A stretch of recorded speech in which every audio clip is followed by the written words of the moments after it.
What if I told you you could check out the inside of your engine and pinpoint a problem without taking it apart?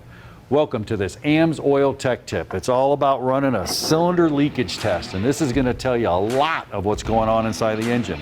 What can it tell you? Well, all kinds of stuff. You can tell if it's normal. You can tell if you have an intake valve not seated, an exhaust valve, worn piston rings, blown head gaskets, cracked or warped cylinders. All those things are going to be done with a cylinder leakage test. How do you do it, you ask? Well, it's pretty simple. We actually ran one right here. What you want to do is you want to go ahead and take out the coil, get that out of the way. Then what you want to do is take a little compressed air and blow it out, because you don't want any of that debris falling down into your cylinder. Go ahead and remove your spark plug, and then what you want to do is you want to take that cylinder to top dead center compression stroke. Why are you doing that? Well, you want both valves closed. Both valves need to be closed because you're going to inject air into there, and really you don't want it to go anywhere. So when it's at top dead center compression stroke, go ahead and hook up air pressure and dial it up a little bit. Start putting some air pressure into the cylinder. Now, 20% leakage, that may be normal because it's not firing and the rings aren't seating all the way, but if you have a ton of leakage, you can go check it. Listen to your throttle body. If you have air coming out of the throttle body, well, it's an intake valve. Go to your exhaust system.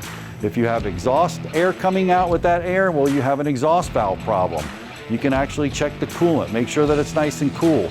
If you have bubbles down there, you have a blown head gasket or a cracked cylinder going into the actual jacket. You can actually check the oil cap, pull it off, and you're feeling for air there. If you have air there, well, you're getting blow-by in the cylinder back into the crankcase. Not a good thing.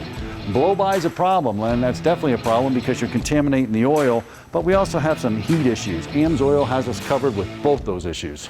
Yeah, when you start looking at those heat problems, you know, the heat of combustion, what it can do is it makes the oil oxidize. And if the oil isn't strong enough to handle that, oxidation means breakdown, essentially. So the oil breaks down into some sticky, varnishy substance that obviously can't lubricate, but what it does do really well is stick the rings.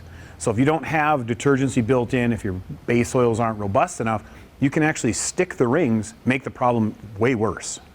Also with the valves, I mean, we're talking about coking or oil that's not doing its job. We could stick to the valve and have one of those problems you just saw. It's the same problem. The valves see a whole pile of heat just from heat sink action from the combustion chamber, and the oil needs to be able to handle that.